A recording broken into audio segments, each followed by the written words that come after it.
Pour les Canadiens, The Media Leader a décidé de poser ses valises au bord de la piscine du M-Gallery pour recevoir l'ensemble des acteurs du marché tout au long de cette semaine. Et puis aujourd'hui, j'ai le plaisir d'accueillir Pierrick Dutoit, qui est patron France de Meta. Bienvenue Pierrick.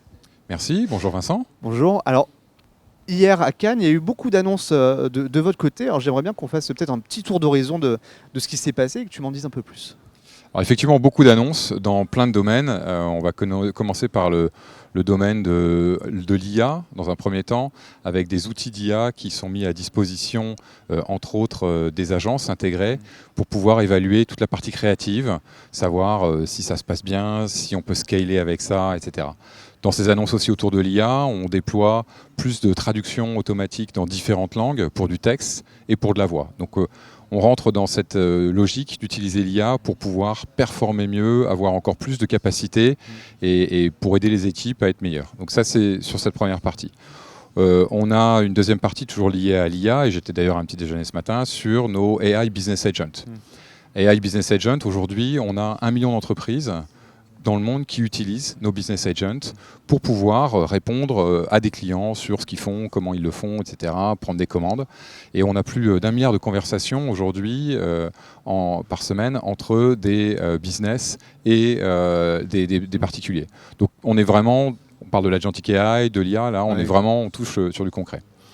Alors, il y a beaucoup d'annonces, attention, on va prendre un peu de temps. Alors, derrière, on est là pour ça. Alors, shopping aussi, on lance des choses qui sont très intéressantes en shopping. Oui. Je vais commencer par le tagging, le marquage en fait, qui est possible sur des produits pour que les créateurs puissent s'affilier et donc se rémunérer avec ça. Donc ça, c'est vraiment quelque chose qu'on fait qui est lancé dans 22 pays.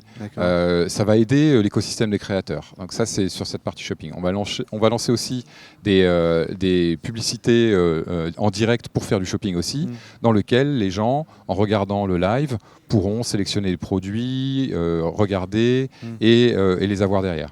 Donc on est vraiment, en termes de shopping aussi, on passe à la vitesse supérieure, intégré d'abord dans Facebook et puis ensuite dans Instagram. C'est important parce que c'est une demande de beaucoup de nos clients de se dire mais quand est-ce que je peux commencer à être intégré un peu plus sur ça. Ensuite en termes de créateurs et des plateformes de créateurs, on a cette Creator Marketplace que l'on a qui se développe et qui va venir aussi se mettre dans un hub avec ce qu'on appelle les partnership ads. Donc c'est la possibilité pour les advertisers d'aller sélectionner des créateurs et de lier ça à la publicité pour pouvoir amplifier les messages organiques qui sont faits sur ça.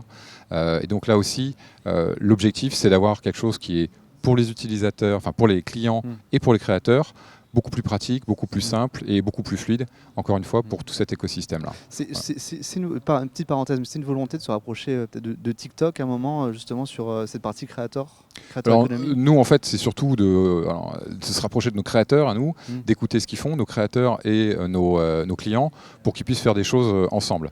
Ce que font les autres, c'est très intéressant, mais nous, on a regardé d'abord ce qui est important chez nous et comment ça fonctionne avec nos clients, et on pense que ça va bien marcher. D'accord. Arrivé il y a 10 mois, donc c'est bientôt l'heure du bilan, on n'y est pas encore, mais on peut déjà faire un bilan tous les 3 mois. Un petit, avec la vitesse de l'IA, on peut faire un bilan tous les 3 mois. On peut en faire, et justement l'IA c'est ton fil rouge.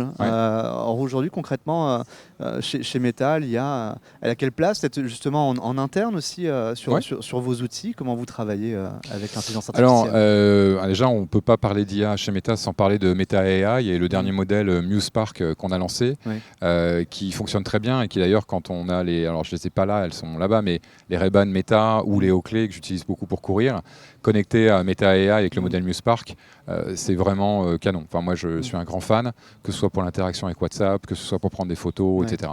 Donc ça c'était quand même une grosse actualité chez nous en termes de modèle frontière, le lancement de MuseSpark pour ça. Donc ça c'est la première chose, donc ça veut dire qu'on est dans cette course à l'IA, on est bien placé et on continue à déployer des choses. Et puis je voudrais juste redire aussi un point particulier sur la France avec FAIR, qui est notre laboratoire d'intelligence artificielle, où on continue aussi à déployer des choses ici qui sont vraiment bien. Donc tout ça, ça reste central chez Meta, et en particulier en France avec Paris, où on a une grosse présence. Donc ça, c'est pour, j'allais dire, une partie de l'externe. Alors j'ai parlé des AI agents et business AI agents, donc ça aussi c'est une réalité, intégrée avec WhatsApp et les conversations. Donc J'ai eu il n'y a pas longtemps une question de l'Agentic AI, c'est quand? En fait, c'est maintenant. Voilà. Donc ça, s'il y a 10 mois quand je suis arrivé, on n'y était pas encore, c'est là, aujourd'hui, c'est complètement intégré.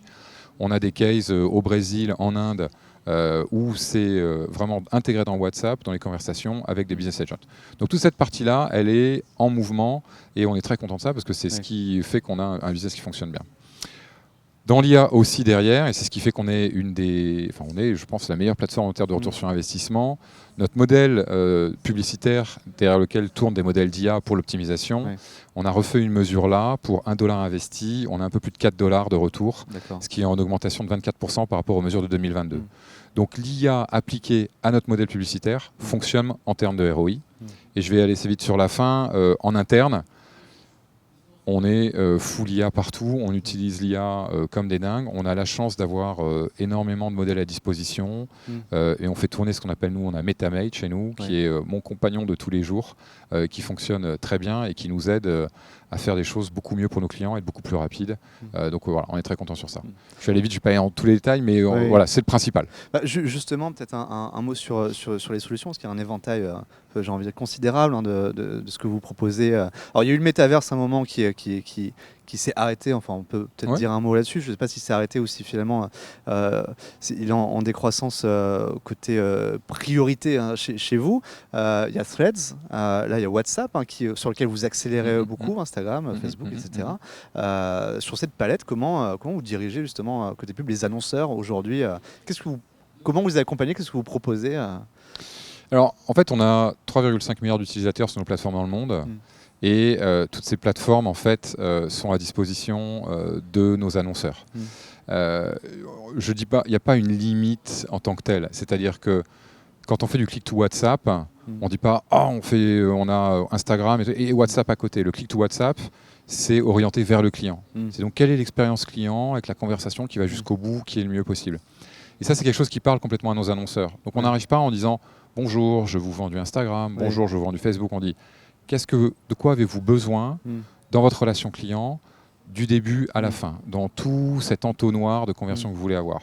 Et c'est là que chacun des produits prend sa place légitimement, avec dernièrement justement Meta Business Agent, qui est vraiment cette couche qui vient à la fin pour continuer ça. Donc on est en click to WhatsApp, je vous rappelle, avec 3,5 milliards d'utilisateurs, on est un fantastique moteur de découverte. Combien de personnes me disent qu'ils ont découvert des produits sur Instagram, qu'ils ont pu interagir sur Facebook. Et on continue avec WhatsApp cette conversation. Donc on a ces éléments-là qui sont, j'allais dire, en langage naturel pour les clients. Donc il n'y a pas de conflit entre les canaux sur ça. L'autre chose derrière, on a Threads, effectivement, qui vient de passer 500 millions d'utilisateurs. Donc ça, c'était un gros pari, un pari intéressant et qui fonctionne et qui vient s'intégrer dans cette galaxie aussi, qui continue sur cette relation client. Donc pour nous, c'est un moment très intéressant. Et d'ailleurs, on a vu qu'avec nos clients, toute cette intégration et toutes ces nouveautés, ça a relancé les discussions. J'étais avec certains clients du travel, avec certains clients de la mode, qui sont vraiment preneurs, qui demandent mais comment est-ce qu'on peut faire des choses en plus sur ça. Et c'est intégré dans la chaîne. C'est vraiment votre figure de proue, WhatsApp. Vous misez beaucoup dessus. Qu'est-ce que vous en attendez ? Oui, alors WhatsApp, on mise beaucoup dessus. On mise beaucoup sur tout, sur l'IA, sur Instagram, etc. Mais c'est vrai que WhatsApp, on sent une accélération aujourd'hui. En fait, il y a deux éléments sur cette accélération. Il y a d'une part la fantastique puissance de WhatsApp, avec plus de 3 milliards d'utilisateurs, et des pays très matures, que ce soit Brésil, Inde, mais aussi la France est en très bonne position sur ça. Et on le voit, combien de personnes utilisent WhatsApp. Donc ça, c'est la première chose. Et puis la deuxième chose aussi avec WhatsApp, c'est qu'on le voit bien aujourd'hui, dans les conversations, dans la conversation avec le business, ça fonctionne très bien. Et en particulier, il y a une étude du BCG qui montrait que 80% des gens comme vous et moi se disent « mais moi, je veux bien interagir avec une société pour parler avec WhatsApp parce que ça va me faciliter la vie », alors que 50% des entreprises disent que oui, ça marche. Donc il y a un gap qui est ultra intéressant ici, et c'est pour ça qu'il y a cette accélération aussi, parce que les entreprises le comprennent et veulent rattraper ce gap. Et le métaverse, aujourd'hui, on arrête ?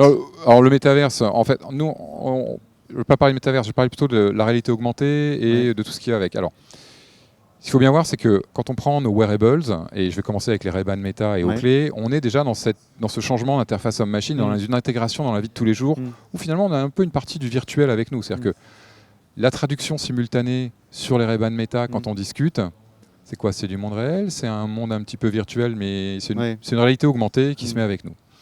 Donc ça, c'est la première chose. La deuxième chose, c'est que les Ray-Ban Meta Display, que j'espère que vous avez testé, qui sont vraiment canon, on a effectivement ce petit écran, on commence à rentrer dans ces choses-là.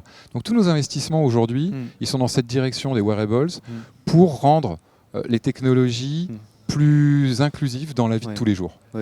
Et ça, c'est vraiment quelque chose de bien. Et juste sur ça, et sur les Ray-Ban Meta, donc on travaille avec Station F et SNCF Connect & Tech. On a une startup Orion qui était présentée à Station F la semaine dernière. Qui était présentée à Vivatech la semaine dernière.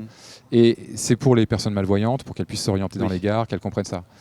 On apporte une couche entre guillemets virtuelle sur un monde réel pour pouvoir faciliter l'accès aux gens. Donc voilà, donc c'est ce sur quoi on travaille aujourd'hui. On a justement certains papes de la tech du côté de Palo Alto qui voient la disparition à un moment du smartphone, du téléphone au profit d'autres objets. Finalement, ces lunettes-là pourraient prendre cette place. Alors oui, potentiellement. C'est-à-dire que quand on regarde, ce qui est intéressant avec ces lunettes, c'est cette couche d'IA qui permet d'avoir une interaction avec des agents. En fait, on est déjà dans l'Agentic AI qui permettent d'envoyer un message sur WhatsApp, de lire des messages, de comprendre ce qui est en face de soi, etc. Moi, je ne suis pas aussi calé en futur que tous ces gens de la Silicon Valley. Mais c'est vrai qu'on voit une évolution de l'interface homme-machine qui est différente. Et ce qui est intéressant toujours de voir, c'est de se dire, quand on lit les livres de science-fiction d'avant, personne disait dans le futur, en 2025, on sera tous face à nos petits écrans comme ça. C'était plutôt des choses très intégrées, etc.